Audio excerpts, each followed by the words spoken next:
नमस्कार tax payers. मैं आज इस प्रेजेंटेशन में आपको इनकम टैक्स के सेक्शन 194Q के बारे में कुछ जानकारी देना चाहूँगा।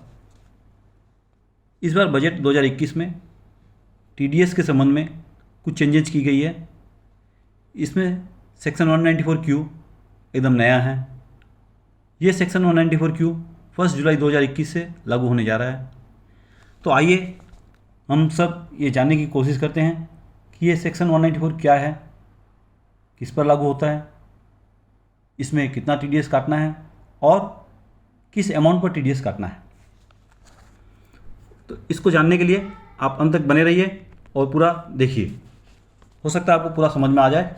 अगर आपको समझ में नहीं आए तो चैट बॉक्स में अपनी कोई भी जानकारी चाहिए या कोई भी क्वेरी है तो आप चैट बॉक्स में डालिए। सबसे पहले सेक्शन 194Q का डेफिनेशन। सेक्शन 194Q का डेफिनेशन सिंपल भाषा में, कोई भी व्यक्ति जो कि एक खरीदार है और वो किसी रेजिडेंट सेलर से अगर 50 लाख से ज़्यादा की परचेज करता है तो उसे 0.1% TDS डिडक्ट करना होगा। ये डिडक्शन या तो परचेज की एंट्री करते समय करना होगा या फिर उसको पेमेंट करते समय करना होगा। इन दोनों में से जो भी पहले होगा उस पर TDS काटना होगा। सरकार ने इसको समझाने के लिए एक एक्सप्लेनेशन भी दिया है। इस एक्सप्लेनेशन में बेयर की डेफिनेशन दी गई है। बेयर की डेफिनेशन सीधी भाषा में 194Q के लिए जो बेयर की डेफिनेशन दी गई है वो है, अगर आपकी टोटल सेल्स, ग्रॉस रिसिप्ट्स या टर्नओवर 10 करोड़ या इससे ज़्यादा है तब सेक्शन 194Q एप्लीकेबल होता है। अगर आपकी ग्रॉस रिसिप्ट, टर्नओवर 10 करोड़ से कम है तो ये सेक्शन 194Q आप पर लागू नहीं होता है। सेक्शन 194Q का सब सेक्शन 2 है। उसमें कहा गया है, अगर आपने कोई परचेज की है और किसी कारण से आपने उस परचेज को सस्पेंस अकाउंट में डाला है तब भी आप पर ये TDS का सेक्शन 194Q एप्लीकेबल है, आप पर ये लागू है। सेक्शन 194(3) में कहा गया है कि अगर आप टैक्स पेयर को कोई दिक्कत होती है तो सेंट्रल गवर्नमेंट इसके लिए कोई रूल बना सकती है, गाइडलाइन बना सकती है। लेकिन सेक्शन 194 में ये क्लियर किया गया है कि उस गाइडलाइन को पार्लियामेंट में पेश करना होगा, पास करवाना होगा। अब आते हैं सेक्शन 194Q के सब सेक्शन 5 में। इस सेक्शन में कहा गया है कि ये सेक्शन किस पर या कब लागू नहीं होगा। ये सेक्शन कब लागू नहीं होगा, इसमें सिर्फ दो ही है, दो कंडीशन है। जैसे अगर आपने किसी का TDS काटा है किसी अन्य सेक्शन में तब 194Q में आपको TDS काटने की जरूरत नहीं है। एग्जांपल, अगर मान लीजिए किसी से आपने 194C में TDS काटा है तो फिर आपको 194Q में TDS काटने की ज़रूरत नहीं है।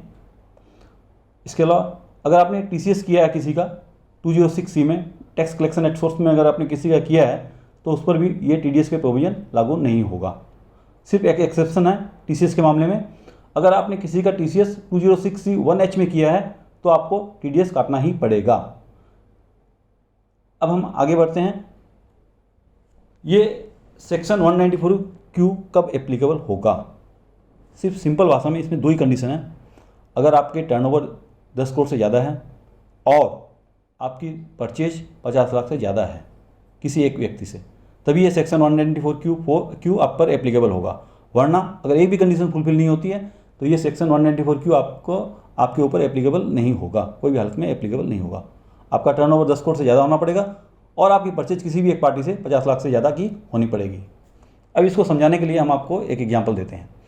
अगर मान लीजिए आपकी फाइनेंशियल ईयर 2020-21 में टर्नओवर 10 करोड़ से ज़्यादा है और आपने 30 जून 2021 तक 75 लाख से अधिक की परचेज मिस्टर एक्स से कर रखी है, तब क्या होगा।